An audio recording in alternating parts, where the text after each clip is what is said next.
छठ सूर्य उपासना का महापर्व है। चढ़ते सूरज को सलामी देने की सर्वव्यापी मान्यता से इतर पूरी दुनिया में छठ इकलौता ऐसा त्योहार है जो ढलते सूरज को भी सलाम करता है। अस्ताचल सूर्य के अर्घ से शुरू होने वाला छठ पर्व उदीयमान सूर्य को अर्घ के साथ संपन्न होता है।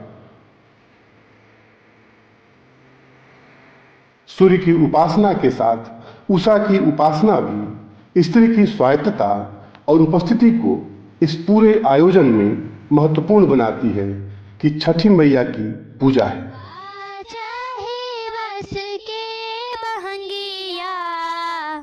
हरियर बांस की बहंगिया में सारी दुनिया लिए कमर भर पानी में जाके धंस जाना और केलवा का पात पर कभी सूरजमल को उतार ले आना, घंटों की आराधना और फिर सूरजमल को भी जाकर ठेकुआ बांट आना स्त्री की एकांतिक आराधना के ही बूते की बात है।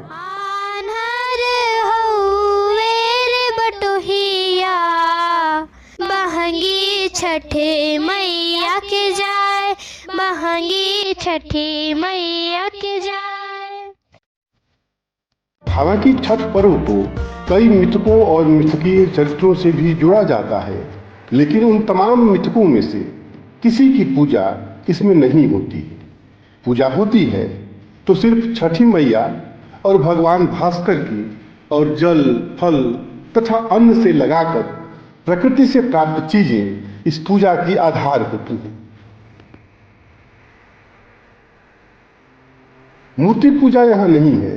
हालांकि बदलते दौर, बाजार के दबाव और प्रदर्शनकारी होती आस्था ने कहीं कहीं छठ में सूर्य और छठी मैया की मूर्तियां भी बनवाना शुरू कर दिया है, लेकिन छठ पर्व अभी भी मुख्यतः किसी तरह के दिखावे या मूर्ति पूजा से इतर लोक संवेदना से ही जुड़ा हुआ है।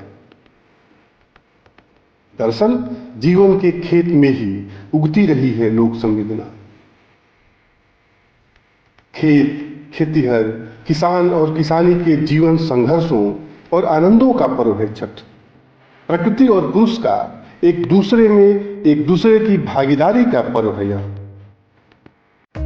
छठ के पूरे आयोजन में एक आदिम रंग ढला रहता है, वह रंग जिसमें किसी तरह का भेदभाव नहीं था, कोई श्रेष्ठता का बोध नहीं था, सब बराबर थे और एक दूसरे के सहयोगी थे। समानता और समस्तरीयता जिस लोक की विशिष्टता है, उसी का खास पर्व है छठ।